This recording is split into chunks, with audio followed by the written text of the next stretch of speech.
nice to have you all join us and meeting each other at this space. We have been continuing this tradition for a while now within MenEngage and come together to at least meet and greet with each other who come from various parts of the world, doing similar stuff and being part of the same network and an alliance, and be able to connect with the work we are doing and where we come from. So welcome once again to the cold New York. For some of you, it might not be cold, it must be warm as well. So welcome, and we have a good plan for the rest of the day, and we hope all of you will continue joining us till the next plan on the capacity building plan as well. And it's always pleasure to learn from each other as well as share based on what we have been doing. We have colleagues who have been participating in this for quite a long time, and learn from their experience to understand what this space is about and what we do in this space, how can we support each other in the work we are doing in this space as well. So with that, and without taking more time, I'd like to introduce Khumalo, who is the Executive Director of White Ribbon Canada. Many of you may have heard about White Ribbon Canada or White Ribbon Campaign necessarily, if not about Canada. I started with White Ribbon in this work, so and he is the co-chair of MenEngage Global Alliance as well at the moment. So, Khumalo, over to you for. Thank you, Lakshman, and welcome everyone. It's really amazing to be here together with all of you and to see so many faces from our regional and country networks from around the globe. So really fantastic to be together here for this gathering and for the event. So this is a really monumental opportunity for MenEngage and its members to stand in solidarity with the women's movement from around the world. It's an opportunity for us to network together among and across our diverse regions and networks. And it's also an opportunity for us to help amplify the advocacy efforts of the diverse women's organizations and movements from around the world. Men and boys and the organizations that work with them have an opportunity to listen to the lived experiences, to the challenges and the barriers and the calls to action from the thousands of women and organizations present during this event, and add our own diverse voices in support of sustainable change towards gender equality and the empowerment of women and girls, HIV/AIDS, sex workers, and so many more. There's a real opportunity for us to demonstrate solidarity and allyship with the most vulnerable during events like these, but also anytime, all the time, everywhere. In the spirit of this session's priority theme, social protection systems, access to public services, and sustainable infrastructure for gender equality and the empowerment of women and girls, let us look for opportunities to advance the involvement of men and boys, together with women and girls and people of all genders and identities, to help us achieve greater equity, peace, safety, empowerment, and access of resources to women and girls in all spheres of life and society. Over the coming 2 weeks, we'll have a chance to come together again to have further conversations, to check in, and to work together towards change. As we prepare for our third global Engaging Men and Boys Symposium that's taking place next year, it's essential more than ever that we strengthen our regional networks and our connections with diverse social movements from across the world. As always, we welcome your feedback, your suggestions, and recommendation on how we can strengthen our alliance and our collective work even more. We look forward to our dialogue and to your recommendations along the way. My gratitude to all of you, to our regional networks, to local and national networks as well, to our board members, who many are here today, who've been doing really amazing work over the years, and of course to our global secretariat team to Lakshman for taking over in the interim from Yoni, who's enjoying her time with her family and newborn. So next we'll provide further details about opportunities to engage over the coming 2 weeks. And we welcome you to stay connected with us and engage with our events and in person and social media dialogue along the way as well. So thank you, and I wish you a productive and successful time at this year's Commission Status of Women. Thanks, everyone. 5 minutes to introduce each other, and then later on we'll do an introduction with the whole group. So, This is your first time to CSW, or have you done before? And it's the first time we've done one on CSW per se. We had one last year in Geneva, and some of the colleagues here were able to attend, Tyrone, and different colleagues from the advocacy working group. We just thought it's always super important, right, for us to be able to raise our capacity in terms of how to collectively mobilize within these spaces. One thing is to come as your individual organization, but once we go to the degree in which we're engaging as a mobilized MenEngage Alliance and taking that next step in our maturation of our advocacy efforts from coordinating regional advocacy, right, and trying to engage in regional CSW advocacy, which we're going to discuss quite a bit here, linking that into collective mobilized advocacy at international level within CSW. That's quite an advanced step for any collective, yeah? I think maybe when it's your turn, Madeleine, you can speak to that too as WILPF.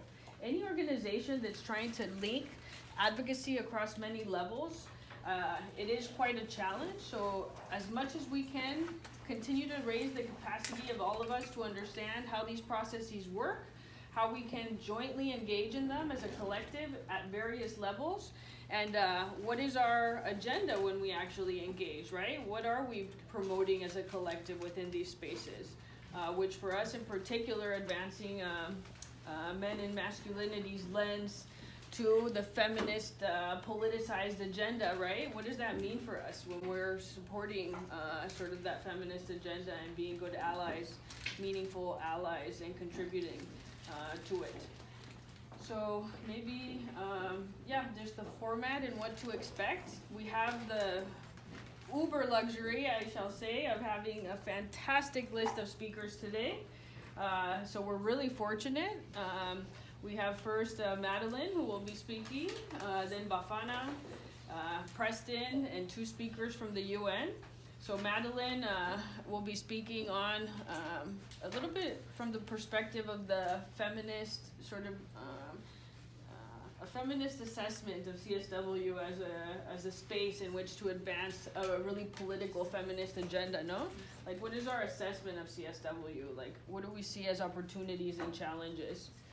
So that'll be quite interesting, whether it's a positive or negative assessment, right? Thank you. After that extraordinary build-up, I'm now going to completely let you all down. Being somewhat critical, shall I say, of where we are in CSW. Just to say, I was over at the UN building this morning, and I got through security in 3 minutes. And it's not because security is so fantastic all of a sudden, it's because there are very few people going into the UN. I was shocked. You know, there's longer queues for badges, sure, but I think that's a bit symptomatic of where we are. When I first came to CSW many, many years ago, it took forever to get into that building. And the reason for that was because you could go and talk directly with governments, you could lobby, delegate, you could actually introduce language, and now you don't get anywhere near it. So what's happened is civil society has retreated over the road. So we're all in different places. So what you have now is you know, tons of us down Armenian Centre, some of you here, so we have Church Centre, fragmented civil society talking to each other, and the states remain safely in their little bubble over the other side of the road. And that's just wrong. And one of the things we lobbied for very hard as WILPF, but as other organisations, was to get UN, to ask UN Women to get the UN to give us a plenary every year, to give us a plenary, to make sure we got one of the big, big rooms and had civil society there to discuss the outcome document. It never happened. It never happened. We then thought a couple of years ago that we would use Cooley Law School and have an event there every CSW, which we did a couple of times, and then, as you mentioned, Jenny, 2 years ago we decided we didn't call it a boycott, we called it a non-attendance, because there were going to be because in membership organisations you can't get everyone to behave, can you? So we said we as international would not participate. Some of our members obviously wanted to come. But the reason why we did this boycott was because we said that holding the CSW in a place where so many women from around the world could not come because of the travel ban, that none of our partners from the MENA region could get in. We've lost 5 people from our delegation this year again, from Uganda, from Nigeria, from Syria, Palestine, and Iraq. They couldn't get in, no visa. Not to mention what you have to do to get your visas in the first place, having to fly to other countries and take unnecessary risks. And so one of the reasons we decided, when we decided not to engage, some of you may remember, we did an alternative.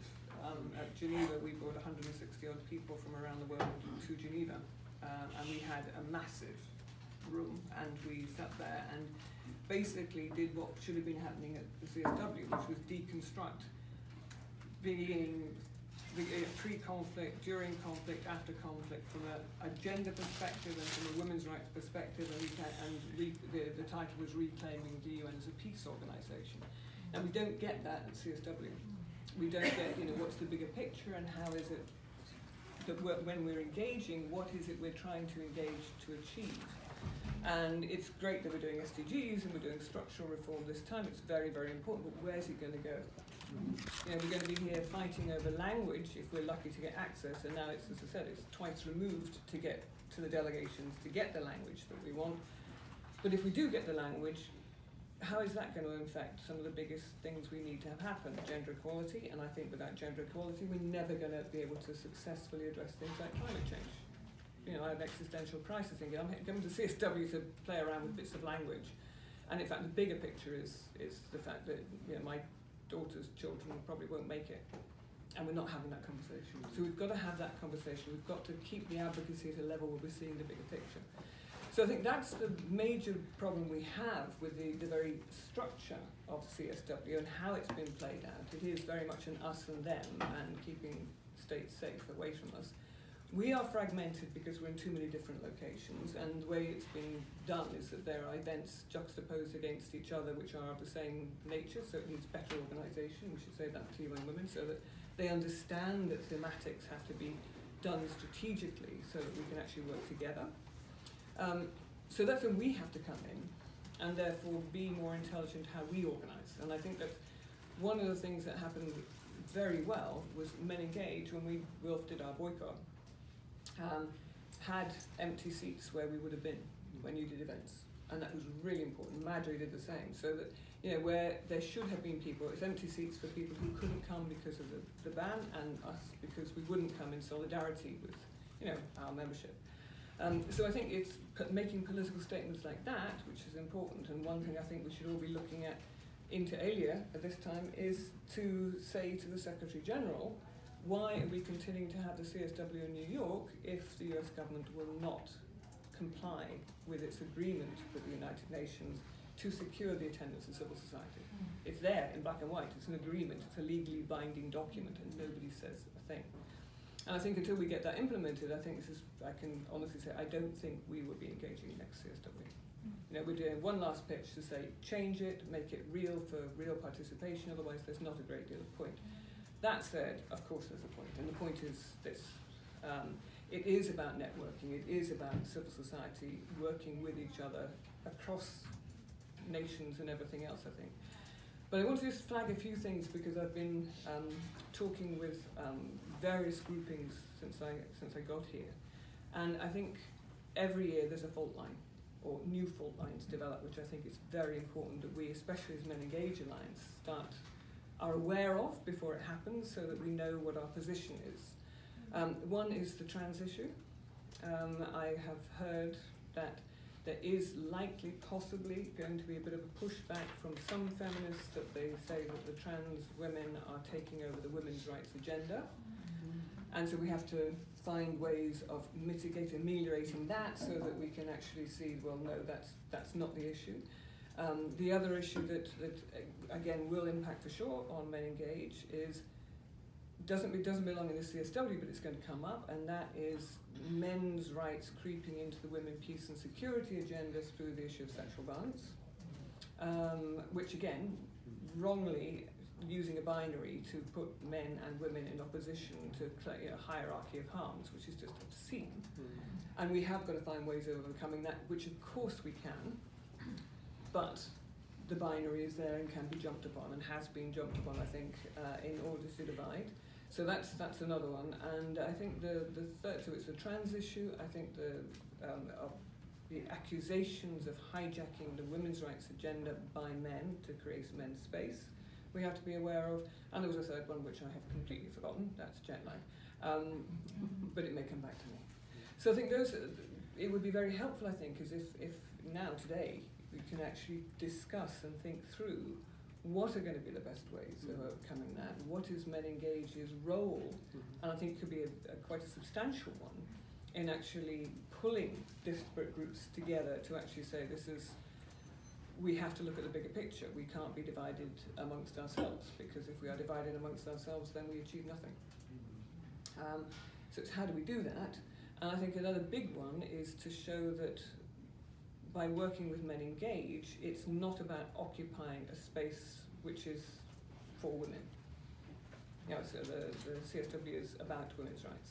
So it's about how do we make that very clear, that what we're talking about is structural changes which will then lead to the realization of what we hope would be a feminist approach to the SDGs, a feminist approach to women's peace and security, and a feminist approach to how we get outcome documents from the UN more broadly, which reflect the sort of values that we're trying to promote. So that's my 5 minutes worth or 10 minutes worth of what I think, where we are at the moment. And how I think we've really got to sort of this networking, this understanding, this creating our own structures so that they are reflective of what we think, rather than being driven by those who would seek to divide us. Oh yeah, family. Sorry, that was the one. Third thing, family. You've probably noticed already that the language of gender is gradually being forced out of the UN lexicon because it's all about biological sex.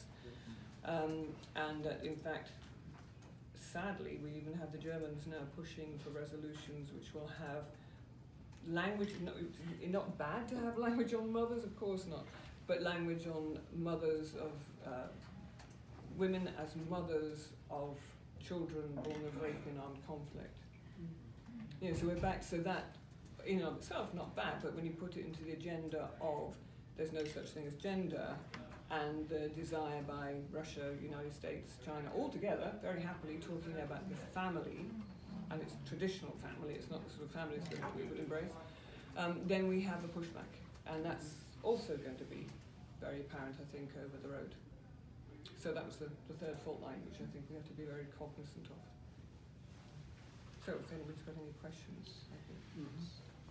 Maybe 1.2 on that, just for you to give us a sense of agreed language can't be everything. We're talking about the bigger picture of our participation, but how are you seeing the language in terms of progressions or regressions in advancing a political feminist agenda within this space?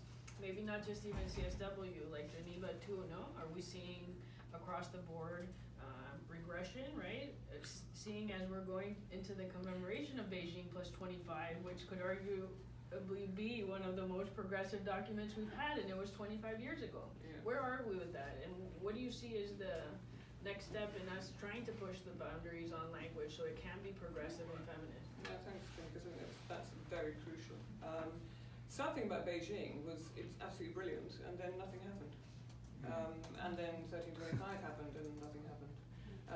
So basically, what we've got, if you're just looking at what happened from Beijing, the first conflict straight afterwards was Bosnia, and then we know what happened with Bosnia. Not a single woman involved in any peace process at all, and institutionalization of the conflict, and same thing when we had 1325. So we have good language in both those documents, but appalling implementation. And I think the simple answer to that is states and the UN do not know how to do it. They've never done it, so it's disorientating for them to do it. So what happens instead is you get the co-option of language to support and sustain existing structures. So with 1325, for example, it was let's have more women in the military and make war safe for women. You know, that was never what it was intended to be, but that's how it happens. And so then you get it just normalized and lost, if you like. It gets lost into existing structures and we end up having changed nothing. So I think that that's been a major, major problem. WILPF has been saying for many, many years, we don't need any more resolutions on anything, we don't need any new language on anything, we have it. What we want is the actual implementation in the structures of what it is that we've already said we'll do. So instead, what we've got to do is hold on to the language we've got. So you'll see in this document now, there is going to be, in across the board, the pushback, as I said, on families, on gender. So we cling with our fingernails to the language we've got, which isn't progressing anything, it's just holding the line. That said, Geneva is a better space. I don't know whether any of you work in Geneva, but it's a much better space than here, for sure. Especially since the Americans went off the council. It's, you know, the Canadians and the Swedes and other decent people have sort of taken over and really pushed the human rights agenda, and we've got a very good CEDAW committee at the moment. So we've been able to get great language in on, for example, extraterritorial responsibility for human rights violations. We've got good language on sales of weapons in human rights. You know, we've done a lot of that, and that's very important. It's more important, if you like, in treaty bodies, and this is something we really should discuss, because that's jurisprudence, you know, that's law. We can rely on that. And as we're seeking to hold the line in terms of language, which is politically negotiated language, when we get jurisprudence, it's stronger.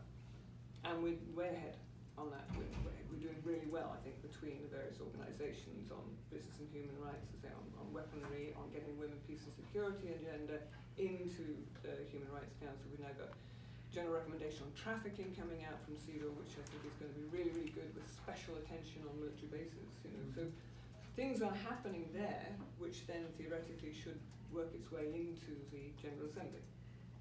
In theory, they don't tend to talk that much, but we want to up the engagement with the General Assembly to make sure they're looking at the language that comes from Geneva, as they should, and then hopefully push the agenda over this side of the pond. It's important, and I say it's important even though we're not really implementing, because right now it would be ridiculous for us to pretend that the UN system is working, because it's not. I mean, people just, you know, international law, what was that? You know, but we can't give up on it.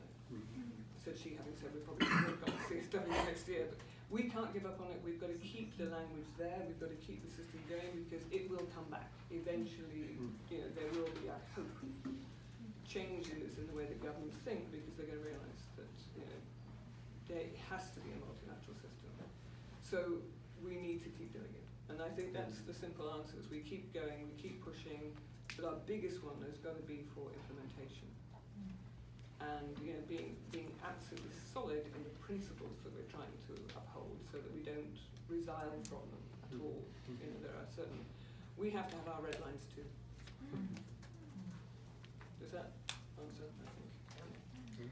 Actually, it's not like a question, it's more, I'm happy what you mentioned in the beginning about the Middle East and the presentation of the Middle East. I'm from Lebanon, I'm lucky to be here, but what it was surprising for me since I arrived here, that I didn't met anyone from the region there, where we have really a lot of people suffering from gender inequality, and you look at people here and you can't find anyone to represent those people. There's a lot of people in my region and around, they are suffering, and I think they should be like present in such event. So thank you, you realize this. No, I think we've really got to take a stand on this, and we should say every single panel we do, I think we should mention the fact that, you know, where are our sisters from the areas where the United States does not particularly like people coming from, you know? Because otherwise, because I can see how it's already happening. everyone was outraged first year. And now it's, oh, well, you know, this is normal. It's not normal, and it's illegal. Even to the extent that they should, if they can't allow, you know, if the United States won't let it happen, they're supposed to have a corridor that will come from the airport or from whatever entry it is to get you into the UN. They're supposed to do that even. And we forget it. So we've really got to keep on and get that message across. Because I do know a particular government who I love very much, it's not my own, surprise, surprise, has said that, you know, for the CSW, it would be more meaningful if we did it not in New York. And we did actually hold regular events, a bit like UN Women's going to do in terms of consultations around Beijing. But to actually have delegates sitting with civil society in regions, so that we then get something very tangible, very contextualized, and actually a lot more useful than a big forum like that where we're not engaging. And I personally think that's an excellent idea. So with regard to the fault line that you mentioned around trans identified folks, I'm curious what your thoughts are on how to best address it. And there's also, you know, folks who are gender non-conforming or folks who don't identify on the binary, because trans is still, depending on, you know, could be a binary.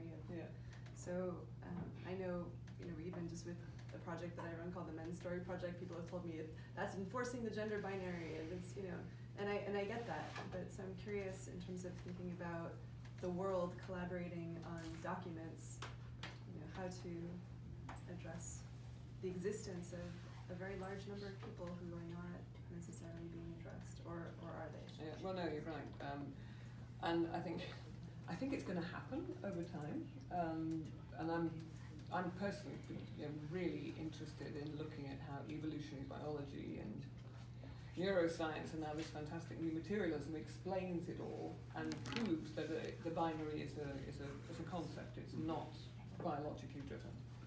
You know, you think you're talking to a woman and you're not. You could be anything. Yeah, and I think that that's going to lead us to a real understanding, but we're not there yet.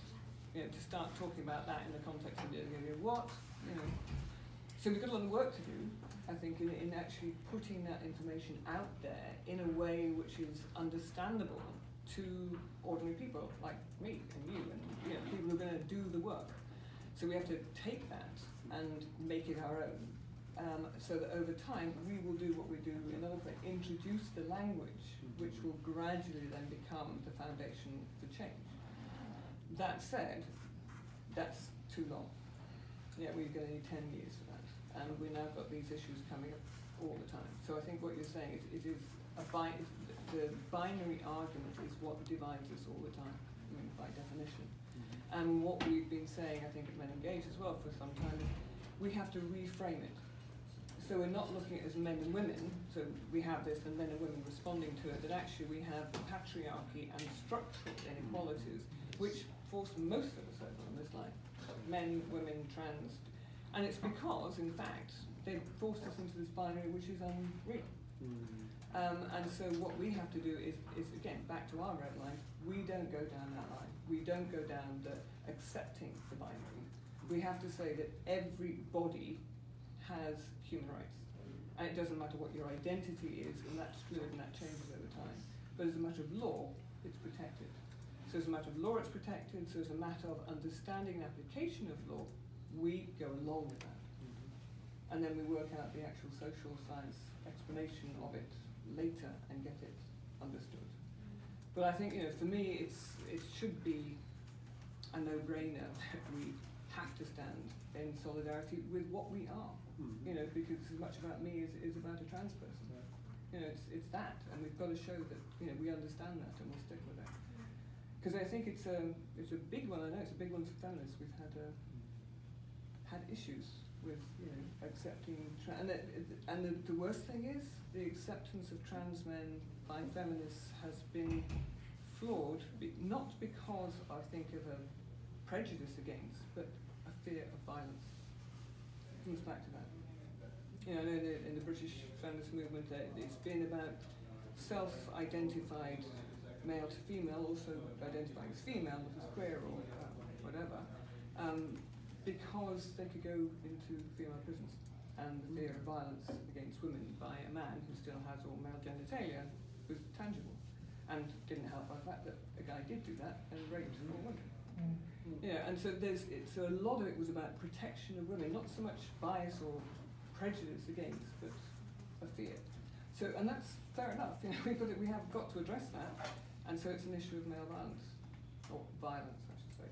But I think if we say that that is our position, I would hope that if we can do that, then we'll go somewhere to addressing it. Yes. So, yeah. Questions? Yes. I totally agree with you what you said, because like, you know, these structural changes and how we deconstruct the learning process. And it's not about actually the men and women problem, it's about the structural. So when you deconstruct the things, we can see clearly it's about the social learning. So but still this global agenda is working with this mask where we are in man and woman. So we have to underline this mask, you know, inside the mask it's about right, it's about socialization, it's about how we perceive things from the society as a person. Because I personally like had conflicts with myself, like when I work with men and boys, or when I work with women and girls, sometimes the things, learnings, experience came as same, like, you know, it's not, then therefore like I realized that like this is all about like again we are deconstruct, again we are reconstructing the man and woman as separate beings, but we have to deconstruct again human as the learning process is here, and the human is here. So how that person perceives things as a man and woman. But the problem is that even CSW, we can see a lot of, like, you know, percentage wise it's all about like how women perceive things, but not how human perceive things. Because if we develop this humanistic platform, then we can deconstruct as a person who are getting problem, as a person who are getting violence. So we can individually intervene, and group level and community level we can intervene in this process. So, but it's still, we are believing that mask. Did you get what I'm saying? And we're a bit stuck with it, because I think that's half our problem, isn't it? That we've all been brought up in a binary, and as a result there is no doubt that male privilege exists. You know, yes. To say that, no, I don't think anyone's going to disagree with that. It exists. But then it exists differently according to the intersectionality of race, class, wealth, you know, all of those various things, which will then, when we perceive things, our perception is then jaundiced, if you like, or influenced entirely by that background that we have. Yes. And the challenge for all of us is to step back from that, you know, and actually, it's more about empathy, isn't it, and understanding that our privileged position, or my privileged position, gives me an observation perspective which isn't going to be correct. Yes. Yeah, and I think that's what we have to try and step back from, and then be inclusive. And it's not easy. It's not not easy. Let's not pretend for 1 minute it's easy. But the principle. Yeah. Totally there. Any other questions for Madeleine? I was just curious when you mentioned that some feminist organizations decided at some point not to participate in certain spaces as a political, like standpoint.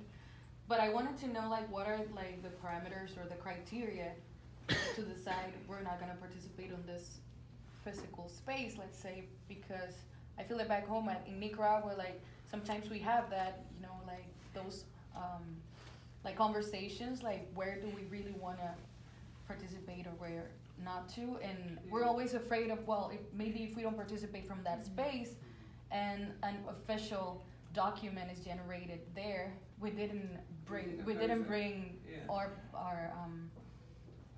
you know, the topics that we consider like urgent. So what are the criteria that in your case you think? That's a very good point, actually, because it's something that we did consider. And because it was instinct, really. Of course, it was my decision to start off with. So I said, no, this is wrong. Because and it was based on the fact that our leader partners couldn't get it. We said, this is ridiculous. We can't keep on pretending. So we said, no, let's do something else. And then the idea of doing something massive in Geneva happened, and we got support from donors who said, yeah, do it, great. So I thought 20, and they said, no, hundreds, get hundreds in here. So, but I can also say it's a bit of a cheat, because at CSW, you know the partner organisations are going to go in and make sure that the work that we do was going to get dealt with anyway. So in some respects, that was a safe decision to make. But I think it's very true that if by absenteeing yourself you let something bad happen, then you can't do it. I mean, I think that our position would be different had it not been for the fact that we knew that we were not going to lose ground because of not being there. I seem to see almost several governments now basically, well, maybe it will be stretching it to say, you know, bending backwards to accommodate civil society, but there is an attempt to try and get civil society on delegations. And I don't think it's purely because governments want to engage with civil society. It's because it's a good thing to have civil society on your delegation. It gives you some respectability. It legitimizes when you report, you know, that actually this report is, you know, legitimate because civil society is also there. So I think you have something on there, Madeleine. My view is we need to engage that question. You know, should we be thinking as a civil society, you know, what our role is in these multilateral platforms, whether we are not ourselves being co-opted into an agenda that we have no control over, as it were, whether we shouldn't be actually moving to a different, I don't know, just thinking aloud. Because I do think that, I mean, coming from South Africa, to speak from my perspective, you know, for several years we've been having a very love-hate relationship with our government about CSW processes. Partly because a few years ago they started something called the African Common Position, which is a nemesis for us. Because what does common position mean in a region where there's no respect for sexual diversity, for instance? You know, it means compromising on some of those principles. And so we come to New York, and of course we can't keep quiet as civil society when that common position excludes particular language in order to be seen to be a united region. And so that created tensions with us and the government. But what government has done successfully in our case is co-opt some of civil society. I mean, I was appalled yesterday. I was sitting in there because I'm part of the government delegation by their invitation. But we had to pay for ourselves, which is another problem. But strangely enough, there are other civil society organizations that are part of the delegation that are paid for by government. And so we're sitting last night in the mission, you know, planning for this week. And so one of the ministers stands up and says, yeah, you see, we must all agree, we are here representing South Africa, you know, we should not fight in front of people. And I was beginning to ask, where is this coming from? But it's that agenda, common agenda, that when we are here, let's present this one picture, this narrative that says everything is kosher, you know? So if you are in the delegation, you can't, for instance, ask these difficult questions, even if your minister says something that is out of step. And so I was, forgive my French, I was pissed off because I'm sitting there thinking, gosh, there's no way I can do that. I can't, in a sense, sell my soul because I want to be in a government delegation. You know, and so I always remind government that, look, we come here not because we beg to be at CSW. I mean, we come here because we really are committed to see that our country follows through on what commitments we have made. So when you fall off the threshold of our constitution, we will not keep quiet because you want to be in line with a common position. And so I'm making this long example, Madeleine, because I think really we need to interrogate this question. What is the value of us as civil society coming to these spaces? Honestly, it's nice to come to New York, colleagues. I mean, but quite frankly, how is this advancing our agenda? When we are talking about the question we are raising, Madeleine, about going to the UN, we still have a major issue about access to that building. You know, for civil society. There are many people who struggle. You have to apply 2 weeks in advance for people that can give you a day pass or something. So there's many people from civil society who only end up at church center or the Armenian whatever. But they are here coming to a UN function. Now, UN was meant to be an open space for everybody. But I think more and more it's becoming so close that only a select few are let in. And I think it behoves on us really to reflect quite honestly about this. I don't know what the answers are.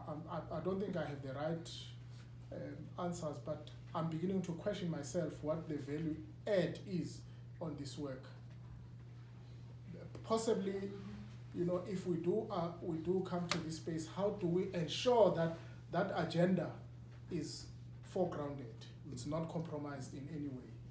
Then there's a value in us being here. Otherwise, you know, it's a nice thing to be in those sessions where the rooms are overfull, but people are still saying the same things.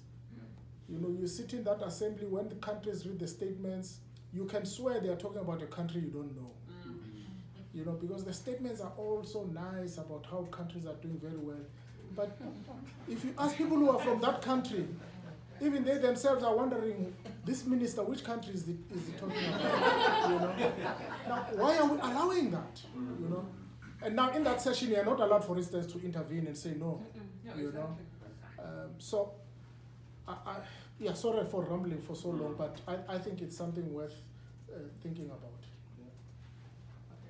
Can I just follow up on that? Because maybe one of the things that we should think of then is going back to UN Women and saying we want a plenary. We want a plenary at the beginning and we want a plenary at the end because we want to have a state where we are and then we want to do at the end to say that was just rubbish what you come up with, we don't agree with it at all, or well done, now we feel that you've endorsed what we were saying. But otherwise we're not participating, we're not. One more here. And so Daniel is part of UN Women. And we're really lucky to have him. As you all know, we discussed it prior to you arriving, UN system reform, and how has that been going on, right? I think there was such a big sort of like movement and talk about UN system reform, and so maybe just some updates, like what has been happening from the internal perspective of the UN in terms of that advancing, and what do we expect for the next, year, couple of years? And it's quite open, like maybe just you lead the discussion, and then we have that for 15 minutes, and then for 15 minutes, like really specific questions from our colleagues. And then I'll reverse the introduction, no? So here we have present the delegation, the MenEngage Alliance delegation for CSW, and we have colleagues from all the continents, we said in the end, yeah? All regions. And yeah, it's a representation of colleagues from all the different regions working on all the different agenda items, of MenEngage Alliance and organizations focused on engaging men and boys, feminist organizations that work on initiatives to engage men and boys, some researchers, some people that are working at the academic sector, activists, program implementers, so it's quite a variety of colleagues. And I'll leave it at that, yeah? That's great. Thank you. Well, thank you for the invitation. And I mean, just my disclaimer, I do UN reform stuff was about 10 to 20% of my job. So, and there are other people who know this stuff, and my colleague Michele was going to come, who does this like all the time. So I'm just I'm a sort of a Michele substitute, but I'll do my best. And I think we've got about half an hour. I want to try to, obviously so much of the UN development system reform can seem really, you know, arcane and bureaucratic, and us being obsessed with ourselves, you know, and how we arrange the chairs. But what I want to do is try and give you at least the sort of the big sort of headline things that are going on, and this is also a little bit, you know, world according to Dan, because I think everybody, for as many people as there are in the UN, there'd be takes on what's happening with development system reform. Just as also a, you know, full disclosure, I was part of the UN team in Vietnam in 2005 that started the Delivering as One process in the UN, which was a partial success, let's say. We won some, we lost some. And so I've been sort of involved in those efforts to try and make the UN better at what it does and fit for the purpose for a long time. The biggest issue, I think, when people started talking about development system reform, particularly with this new Secretary General and Deputy Secretary General, and I think, as you probably know, for the development system reform, it's very much the Deputy Secretary General is the kind of the real driving force behind it. You know, there have been a lot of reform processes in the UN, and so a lot of people in the UN took the view that, okay, well, you know, plus ça change. This is happening again, and you know, most times there's been big ambitions, but like all bureaucracies, the UN is a bureaucracy that resists change. Sometimes it can be. I think all of us would admit that. And so there was a degree of skepticism. I think that the biggest, you know, difference and the thing to be aware of, I think, with this reform, I genuinely believe this time it is different. This time change is happening already. Some things are already in place, some on the cards, but you know, I'll run you through that. Now, the big sort of headlines of the reform process have always been, you know, broadly the same. They are around making the UN work more coherently together. And a simple way to put this, if you've ever, for those of you that operate in countries where we have programs, you know, if somebody comes to you and says, I work for the World Bank, you don't say, oh, do you work for IDA, or do you work for IFC, or do you work for PREM, or you just say you work for the World Bank. Somebody says I work for the UN, you're like, oh, is it UNICEF, is it UNDP, is it WFP, is it FAO? And there's this sense that this sort of fracturing and poor coordination, that there's competition between agencies, that there's a lot of demands on the time of partners because they're dealing with all these different parts of the UN, and that has to change. That's always been a sort of headline idea of the UN reform. We've got to stop being like a feudal system of you know, little fiefdoms all fighting for their own interests. We've got to actually come collectively to achieve transformative results all together. That's always been the one big thing. The second big thing is we've got to deal with the money issue. We can't perpetually have a UN that's always complaining it doesn't have enough money. We can't have a UN also, though, that's balanced between earmarked and unearmarked money. In other words, the money that's given that's very tightly attached to a particular set of things you have to do with it, versus money that you can choose what to do. We can't keep moving as we have been moving to being 50, 60, 70, 80% tightly earmarked money. Why does that matter? Because the more you're working with earmarked money, the more you're just a contractor. The more you're basically just delivering a service. And the UN is not supposed to be just a contractor. We're supposed to be the custodian of norms and standards and values, at least in large part. Some of us would argue first and foremost. So you know, that's a significant thing. How can we look at the money situation and have the right amount of money and the right kind of money?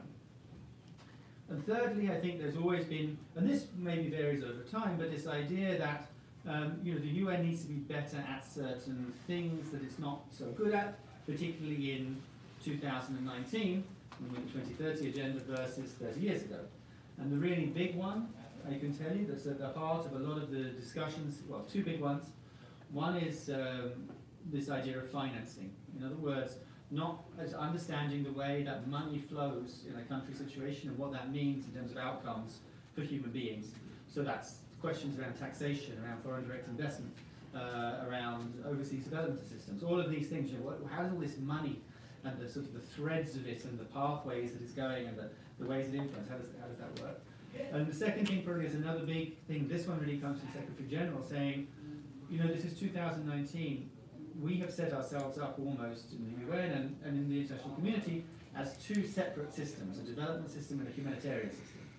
And actually, if you live in northern Nigeria, if you live in northern Uganda, if you live in South Sudan, this clear siloing of humanitarian development issues doesn't make sense. You know, this is actually about recurrent crisis, recurrent fragility, and the importance of resilience, you know, and building long-term resilience in those communities. So those are just, I would say, probably the headline themes of what's really, you know, what's happening. It's an attempt to be more coherent, an attempt to be financed and funded properly as an organisation, an attempt to be better at the issues which are more relevant today versus the issues that were relevant when we were set up.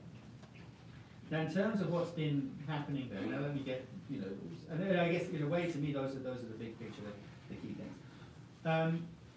There have been a number of reform streams that are really sort of central to trying to achieve those changes. Now, the first is the UNDAF, the UN Development Assistance Framework. So the idea is that if you want to be coherent at country level, then we should all have one plan we're working on. Right? We can't all have separate, individual, independent plans. So the UNDAF, the UN Development Assistance Framework, is meant to be that overarching plan that everybody goes with. I was part of the design task team for developing the guidelines for the UNDAF. In other words, these are the instructions for the UN in every country on how they should develop their plan. And the new guidance has been basically approved. There's still some grumbling and in some parts of the system, but basically it's approved. Now, what's important to know about the UNDAF? First of all, it does force parts of the UN to be better at aligning what they do to that plan. In the past, if you wanted to ignore it, you could find ways to ignore it and just do your own thing. That's much, much harder the way it's set up now. Second, it has preserved from the previous guidance, which I actually co-authored in 2017, a very strong orientation around values and norms, and including gender equality. In fact, gender equality is more prominent now, slightly, than it was in the 2017 guidance. But the core defining principle inside of the UNDAF is this idea of leave no one behind. It's the idea that the UN has a responsibility to address the situation of the most disadvantaged, and the development doesn't count if people are being left behind in that development process, which frankly, if you look at the statistics, is the story of the Millennium Development Goals. We attain the Millennium Development Goals while actually seeing disparities increase. So the UNDAF actually sets the UN up, and I think it's you know, as a colleague says, as the inequality people. And that's what distinguishes the UN from other actors. That's what we're supposed to be really focusing on. And using these sort of norms and values, the human rights system and others as a foundation and a lever for doing that. That's what the UNDAF guidance says. The UNDAF guidance also is extremely significant because what will happen is that the UNDAFs that are developed under that guidance will be the basis for deciding which parts of the UN stay in country and which don't. Now, for example, let me give you an example of Ethiopia. In Ethiopia, we have 28 UN entities, of which 26 make up about 2% of the funding that the UN brings. Now, as far as the Ethiopians are concerned and the donors are concerned, this is fragmentation. This is not really what is desired. So the idea is, okay, we need to have fewer. Right? This is kind of crazy. But how do we decide who stays and who doesn't? And the answer is, we look at the UNDAF. What does the UNDAF say the UN's priorities are in, for example, Ethiopia? And based on that, we decide who stays and who doesn't. So what you will see, if the reform goes on the trajectory it's going now, and I would predict, is much smaller UN country teams. So a lot of UN entities leaving countries and engaging them without having a presence in the country, but instead engaging remotely. Now for gender, of course, that's a really significant thing for us as UN women, but for any part of the system, anyone who's concerned with gender, because first of all, it becomes extremely important in the UNDAF context to engage the UNDAF, to make sure that the UNDAF is addressing issues around gender equality, and that's very clearly there. The UNDAF is informed by a shared assessment called the Common Country Assessment, the CCA, that comes before. So for NGOs and for civil society actors at the country level, it becomes very important to know when the CCA is happening, to know when the UNDAF is happening, to know who's writing the UNDAF, to know who's influential in deciding what the outputs are, and really get involved in that. The new UNDAF guidance, one of the areas where it's stronger than the last one, is very clear that the UN has a responsibility to talk with the full range of national stakeholders, including civil society, and specifically in the context of Leave No One Behind, the representatives of disadvantaged groups. That's in the guidance. So civil society actors, particularly those with a focus around the most disadvantaged, or those who are representing minority groups, disadvantaged groups, and that could include women's organisations, obviously, depending on the national context, have the hook, if you like, of an explicit instruction in the UNDAF guidance that they need to be listened to and engaged in the process of UNDAF development. So I've spent a lot of time on the UNDAF, but that's because I would say probably the UNDAF really in terms of these reforms and what it means, that's the big one. Because if you can get into the assessment, make sure that you're part of the discussion on the assessment, part of making sure the assessment talks about gender equality, and masculinities and the role of men in there as well. You know? And if you can be engaged in the development of the UNDAF and talking about what the priorities should be at the country level, that in theory should then drive everything the UN does for the next 5 years as it engages with government. So that's a valuable entry point for you. The second thing, big change, has been to take the resident coordinators, and if you're familiar, the resident coordinator is the head of the UN at country level. The resident coordinator was always a UNDP staff member. The RCs have now been taken away from their reporting line through to the head of UNDP and moved into the UN Secretariat with a reporting line into the Deputy Secretary General. And a whole new support structure has been set up.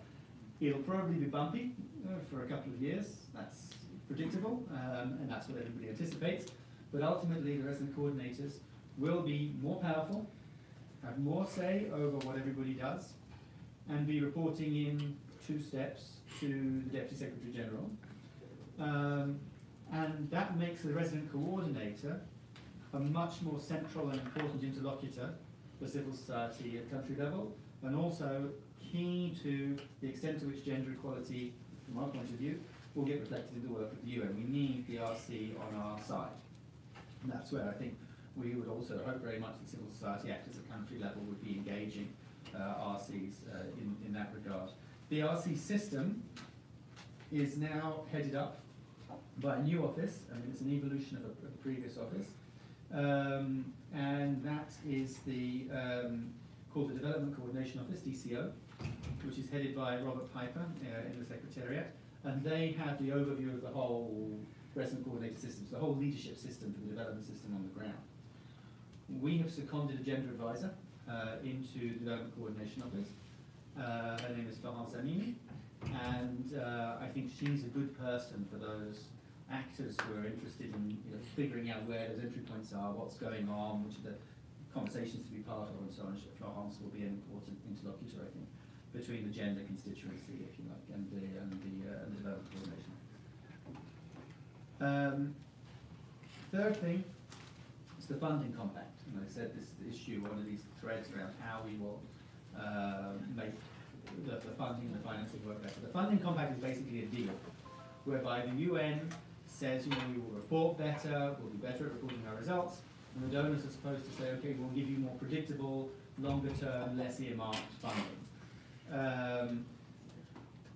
It's, again, sort of largely finalized, but I think that there are still, that's the one where probably I think most people are less certain where this will actually go and how much actual effect it will have. Very few of the things being discussed in the funding compact are new. But still donors have tended to provide funds the same way, largely, for quite a long time. So we'll see, but the funding compact lays out, very reasonably, what everybody more or less agrees is where we need to go. So, fourth, and maybe finally, I think for now, because you probably don't need to know about business innovation, so that's not very interesting. For this group, I imagine, but I'm happy to talk to you about it if you want. Things like moving into common premises, the shared finance systems, I'm happy to talk about them, but I suspect they're probably not your priority. But there is also a plan to have a system-wide strategic document, and that would be like a mega plan for the UN development system as a whole. So all of those UNDAFs, those country plans, would be aligned to the global UN development system priority plan. That plan is going slow. There have been different views among member states in terms of how loose the system-wide strategic document should be versus how prescriptive it should be. And as a result, the various drafts that are going to member states keep being shot down by one group or another. So it's proving to be quite a difficult lift. the system-wide strategic document. But at some point, I'm sure that eventually an accommodation will be found between different groups of member states, and that will start to move.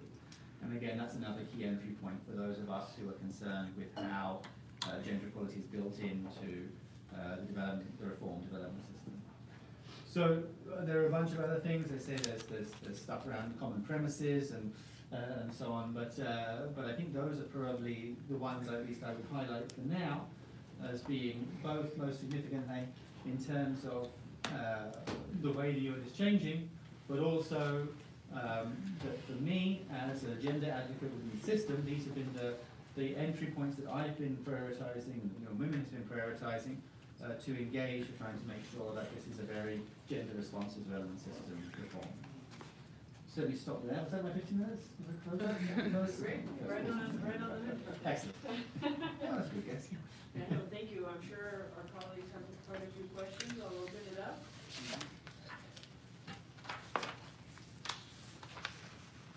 I had one actually on this last point. Like, how has that process for the global plan been open to civil society so far, and what have been inputs from civil society upon that? To the best of my knowledge, it hasn't been open to civil society, and I think there's a small drafting group. It's actually a sort of subset of the system. So also, and I think they haven't yet got to the stage where they've gone for big consultation. I don't think that's because they're being secretive or untransparent. I think it's because right now, it's like there's two big rocks, of the two different member state groupings, and they're trying to sail between them right now. And once they figure out roughly where that is and how to get through, I think they'll feel in a position to expand it out. But right now they're trying to figure out, well, what is that space that we can operate in? What is this? What's the kind of the boundaries of what a system-wide strategic document can look like that will let us even get past the two ostensibly impossible to reconcile positions, basically, as it stands. So I think that's my understanding of why they kept it quite little, is to get this little group, try and come up with something, however sort of tentative and draft, and then take it out and be able to say to people, and also not waste people's time.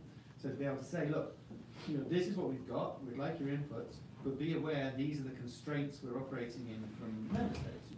So that's at least my understanding of what's happening. So it's a year where we'll see a confluence of different anniversaries and processes that would provide a very good opportunity to put the focus on accelerated implementation for states' commitments and addressing those gaps in implementation, so that we can actually look at not only progress, because Beijing Plus reviews are normally focused on progress and challenges, but also since I'll go to the next slide. Since the context has changed so much lately, even since Beijing Plus 20, it's a context where we have seen much more polarization, where we see some of the things that we thought were already gained have been contested, and in some cases have even regressed. So it's not only about assessing progress; it's also about assessing reversals and pushing, accelerating or increasing the volume and the action and the mobilization, so that those regressions can be reinstated, and then we continue, accelerating to achieve gender equality, which no country in the world has achieved today. So I've talked about the other anniversaries and what the spirit behind Agenda 2030 and the SDGs obviously also runs through the Beijing Plus 25 process, which are the principles of universality, human rights, the principle of leaving no one behind, so prioritizing those that were left behind by the MDGs and that need to have a voice and a seat at the table, so not just to include them as in a passive way, but to actually lead the agenda, and that includes indigenous populations, for example, Afro-descendant population, youth, which is a key constituent that needs to lead this agenda forward, because also as part of the Beijing Plus 25 process and all this confluence of anniversaries, we want to see. This is what we want to achieve, irreversible progress towards gender equality and the empowerment of all women and girls everywhere. And we want to achieve this in our generation, so not in our great-granddaughters' generations, but in our lifetimes. So, you know, this implies that states really need to accelerate their implementation, and also from the part of civil society, we need to ensure that those accountability mechanisms are there and that actually states are accountable for their progress. So the how do we achieve this? The focus on the key drivers that we have identified for concrete, irreversible, rapid change is based on these 9 areas. 6 of them were identified as part of the Beijing +20 review process. So they were already endorsed by member states, and they expressed their political commitment to accelerating implementation in this area. So it includes things like, I'm not going to go through the list, things like ensuring that there is no country where discriminatory laws exist, you know, for example. Increased support for gender equality mechanisms at all levels, increased financing how gender equality work. Strengthens accountability, you know, better data and monitoring. And then the last 3 are key, you know, are drivers that we need to continue supporting and strengthening so that change actually happens. And that includes really critical things like re-energizing the political, the public debate around the key issues, supporting the social mobilization, including all key stakeholders and actors, not only those convinced, but also those not converted. So expanding our constituencies to work with, you know, progressive faith-based organizations, for example. Other constituencies that we don't normally engage, I'm talking from the point of view of women, for example, trade unions and others. The private sector plays a key role. And then, as I said, there is a key focus on promoting the active participation and ownership of youth moving forward this agenda. So it's like passing on the baton to the younger generation, which, you know, needs to move this forward. And then obviously supporting the strengthened feminist movement, which is the positive side of, you know, this context of polarization, of some contestation on things that we thought were already gained and, you know, have progressed in some context in the last few years. At the same time, we've had this very active increase in feminism across the world, including not only women's feminism, but also male advocates feminism, institutional feminism sometimes also. There are some governments that are openly feminist and have feminist policies, etc. So the feminist movement, you know, needs to continue obviously being strengthened, and we can draw from this to counter the polarization, the setbacks, and the regression, and the questioning on the gender equality agenda, which we know in some countries the entire agenda is being questioned. You are probably familiar with the gender ideology narrative, which is like spreading around Latin America, for example, and other countries like bushfire. So we need to draw from the strength of feminism and activism, the increased mobilization, also movements like the Me Too movement to counter that. And that's the way we need to support each other so that these anti-rights narratives do not, you know, gain any more traction. So this is the actual intergovernmental mandate for Beijing +25.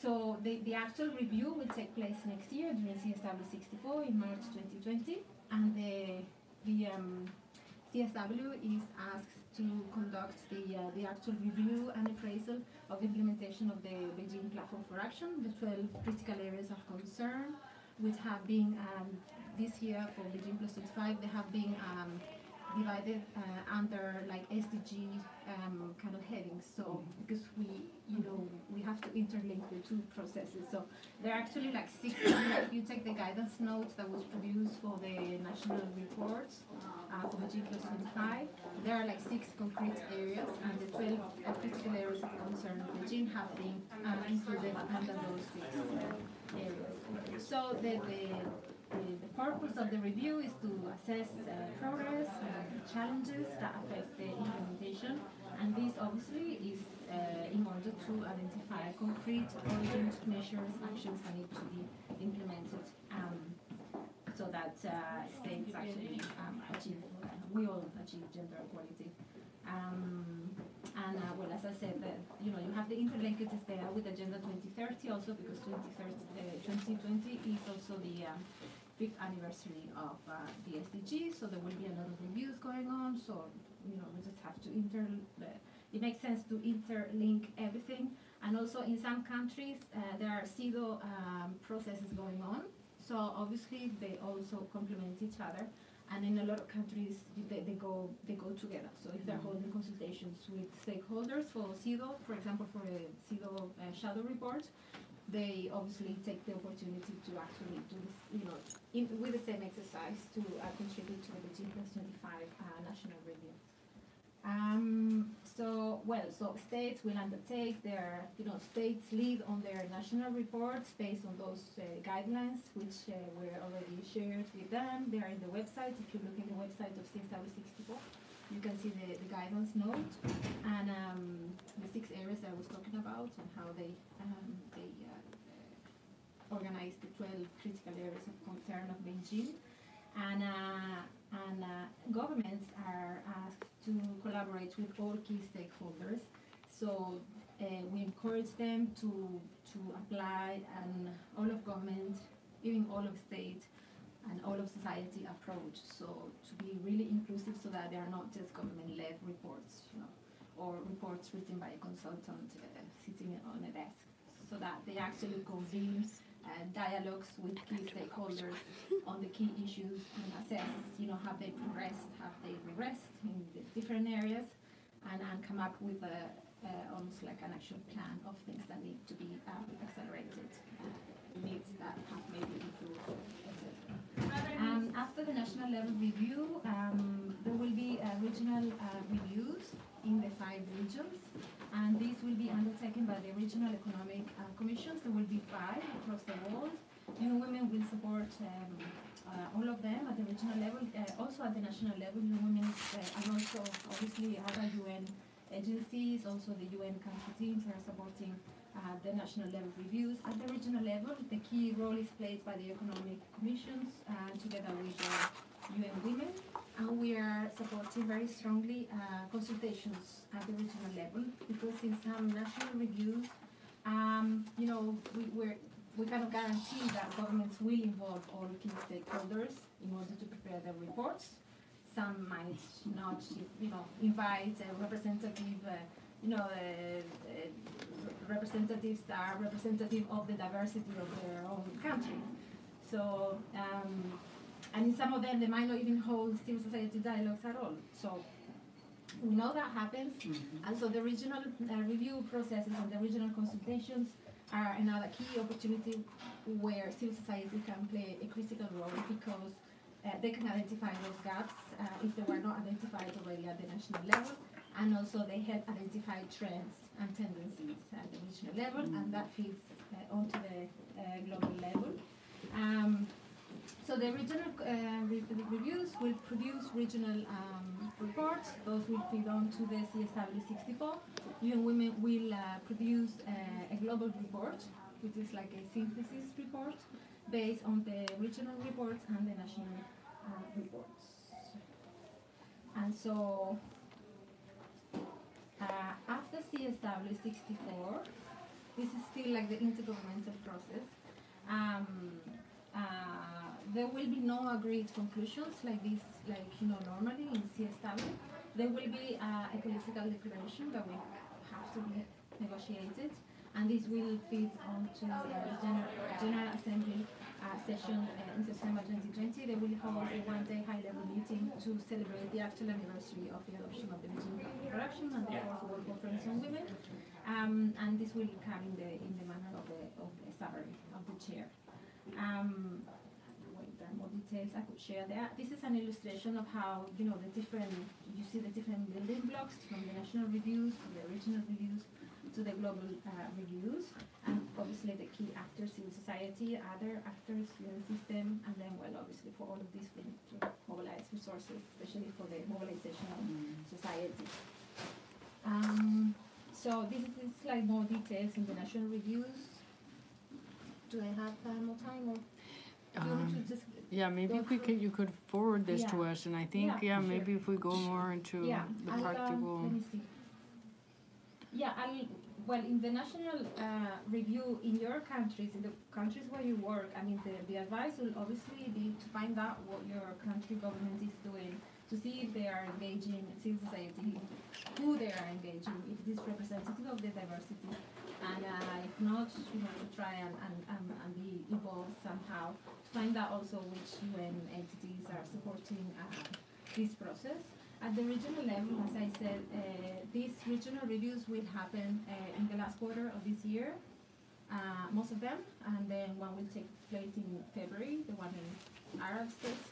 The rest will take place in November for Asia Pacific, Africa, and Latin America and the Caribbean, and I think Europe in September, October. So that is that's the critical moment also where your regional, you know, networks can be involved and be part of the ACTA consultations and the outcome of the regional reviews. Well, this is like the global process next year. I just want to mention that next year in June 2020 we are organizing a Gender Global Forum to be hosted by several countries. It's a Global North, Global South forum, and this forum is not part of the intergovernmental process. This is very much a civil society-led process, and this is because it's not the moment to hold the 5th World Conference on Women. So there is appetite for some sort of mobilization of key stakeholders led by civil society, but also by some champion states and young women. This will take place in June 2020, as I said, in one venue, but we are in conversation with different countries to see if we can have satellite stations across the world so that it can really be a global North, global South global forum. This, as it's not an intergovernmental process, this will be a great opportunity to having conducted the Beijing Plus 25 process, to discuss those gaps in implementation and to agree on key urgent actions that need to be taken forward, and also the roadmap to ensure that implementation is, that states are accountable for the implementation going forward, because the Beijing Plus 25 agenda is, very much in line with Agenda 2030. So this will go on forward, and we want to see that countries do achieve concrete, things by 2025, 2030 on key areas. And there are we have some ideas, but obviously this has to be discussed, with all these different stakeholders. There will be a multi-stakeholder steering committee set up to organize the Gender Global Forum. But things like, for example, that by 2030, there is no country where child marriage is legal, for example, or that by 2030, all discriminatory laws are something from the past. That by 2030, all countries have a national plan on ending violence against women that is funded and that is actually implemented, etc. I mean, there are a lot of things that we could identify as urgent action that needs to be implemented. So I think that's it. This is more on the role of how young women engage in civil society. I would just emphasize that as part of the mobilization, we want to really strengthen the intersectionalities and the intergenerational, so that it's the convening of all these stakeholders have this at the core, and so that it's not just like a North-led process, for example, and the role of youth, which is essential. Wonderful. Which is critical. So Thank you so much. Yeah, we have a bunch of questions, I'm sure, and then also maybe like once we know when these consultations are happening, how do we? I have a few dates already. Awesome. I have a lot of other slides that I eliminated. Yeah. I didn't want to make it too long. Yeah. But for example, in Asia Pacific, it's the week of 24th of November. Yeah. Latin America and the Caribbean, it's 4th to 8th of November, because it's going to take place at the same time as the Regional Conference on Women, which takes place every 3 years. It's happening again this year in Chile, in Santiago, Chile. Chile. Yeah, maybe like we can get those and disseminate them, because as we were mentioning when we talked, you know, it's like that's one of the things from civil society's perspective. We're doing our planning, we're doing our advocacy strategy for the year, having that way in advance for us to program our limited funding to participate. So maybe you and I can be in touch and get those dates that we know of so far. And then we like incorporate that into our yearly plan. That's something that happens quite often in UN spaces, or, you know, our ability to participate short term in something is limited. And I think I forgot, I don't know if you saw in one of the slides, I forgot to say, but the national review process should be done by May the 1st. We saw that, and that's already quite delayed for most of it. I think if you think about it, for civil society, that means it's done in, you know, a couple months. And actually the bulk of the consultations are taking place now, from now until May. Now, some countries have already said that they're going to be delayed in submitting their reports, you know, which normally happens. And I mean, we will continue receiving reports even beyond the deadline, but that was the deadline, so that, you know, we have enough inputs to be able to elaborate the regional reviews. So some countries have already said, look, I want to hold 3 consultations, but I need more time, so, you know, I will submit by June.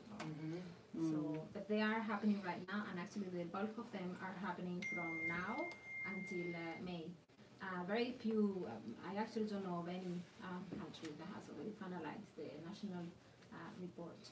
And in some countries, they are holding not only national consultations, but also subnational consultations. In others, they are linking with the CEDAW processes. So, you know, every country is different and has a different reality or different, you know, circumstances, or conflicts of different processes. So, but it's, you know, it's good to, like in the countries where you work or the region, to find out what is the process and the status and how to be part of it. And we're conscious that the regional meeting is important to us, because there is no shadow report process for this process, and so we know that many times our governments write reports that are not, you know, based on civil society consultation, don't reflect the reality, and so that's an advocacy opportunity for us as an alliance. That those are key